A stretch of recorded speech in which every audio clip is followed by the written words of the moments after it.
नमस्कार साथियों, आप देख रहे हैं आपका अपना चैनल अमन स्पैड। साथियों, बेसिक शिक्षा विभाग में समायोजन की प्रक्रिया साथियों इस समय गतिमान है।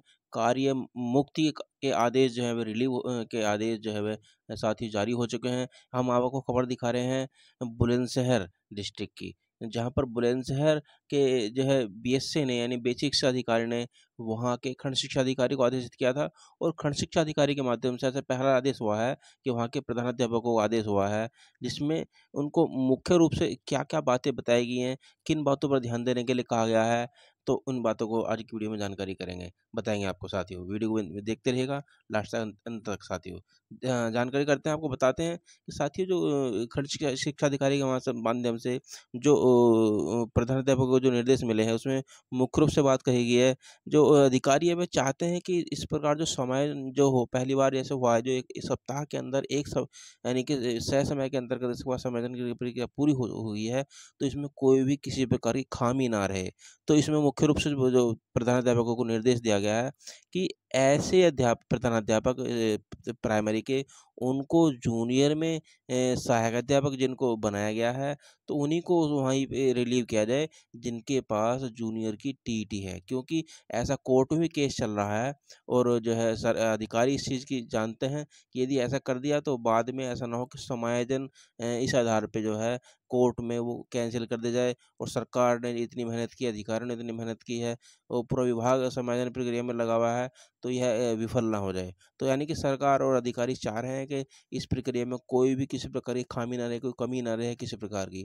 साथियों, इसके अलावा मुख्य रूप से इसमें जो बातें बताई गई हैं, इसमें जो बताया गया है कि जो रिलीव जब अध्यापक को किया जाए समायोजन में, जिन अध्यापकों को सरप्लस थे, उन्होंने आवेदन किया था, उसके बाद यानी रिलीव उन्हीं अध्यापकों को किया जाएगा, यानी जिन जिन स्कूलों में उनका ट्रांसफ़र हुआ है वहाँ पर वास्तव में भौतिक स्थिति जाँच करके वहाँ पर जो है कि वहाँ पर वास्तव में अध्यापकों की आवश्यकता है। कहीं गलती से तो वह स्कूल जहाँ पर उनका स्थानांतरण हुआ है, वह ऑनलाइन पोर्टल पर कहीं किस प्रकार की गलती तो नहीं रहेगी कि गलती की वजह से वहाँ पर उनका जो है वह ऑनलाइन में सूची में प्रदर्शित हो गया और वहाँ पर उनका स्थानांतरण हो गया। इसके अलावा जिस विद्यालय से उनका स्थानांतरण हो रहा है, यानी कि जिस विद्यालय से उनका स्थानांतरण हुआ है, कहीं वहाँ छात्र शिक्षक अनुपात जो है वह उसमें कोई कमी तो नहीं रह जाएगी, यानी छात्र शिक्षक अनुपात को ध्यान देते हुए इस प्रकार की संविधान प्रक्रिया ये पूरी की गई है।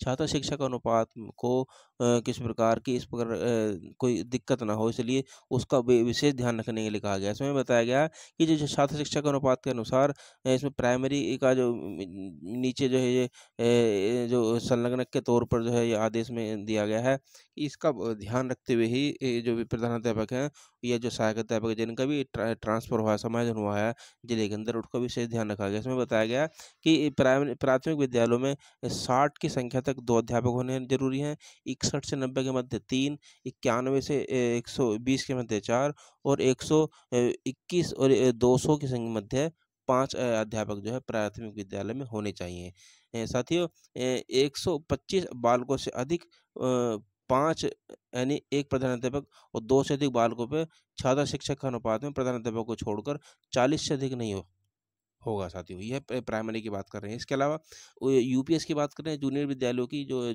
कक्षा 6 से 8 तक के विद्यालय हैं, उसमें कम से कम प्रति कक्षा 1 शिक्षक, यानी एक कक्षा पर 1 शिक्षक होना अनिवार्य है और जिसमें जो है विज्ञान और गणित, सामाजिक अध्ययन और भाषा, यानी 3 विषय के अध्यापक होने बहुत ही अनिवार्य है। क्योंकि कक्षा 6 से 8 में विषय अध्यापक का होना अनिवार्य है। और इसके अलावा साथियों, प्रत्येक 35 बालकों के लिए कम से कम 1 शिक्षक। जहाँ 100 से अधिक बालक हों तो उनको प्रवेश दिया गया है, वहाँ पूर्णकालिक प्रधानाध्यापक होना चाहिए। अ अ, 100 से अधिक पर। प्राइमरी में यह 150 की संख्या है और जूनियर में ये 100 है, यानी 100 से अधिक जहाँ हो तो वहाँ एक प्रधानाध्यापक होना चाहिए। और इसके लिए जो है एक कला शिक्षक, स्वास्थ्य और शारीरिक शिक्षा का और कार्य शिक्षा, यानी कि ये होना बहुत अनिवार्य है साथियों।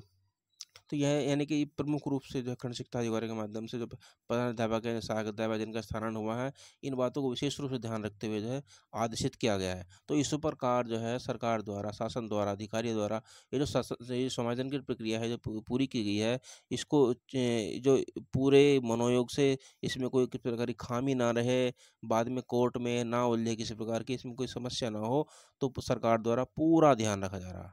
तो साथियों, आज की वीडियो में इतना ही। मिलते हैं अगली वीडियो में। मेरे चैनल को सब्सक्राइब कर लीजिएगा। वीडियो को शेयर कीजिएगा अपने साथियों के साथ, मित्रों के साथ साथियों, जिससे कि सभी इससे जानकारी से अवगत हो सकें। उससे मिलते हैं अगली वीडियो में, तब तक के लिए आपका सादर नमस्कार।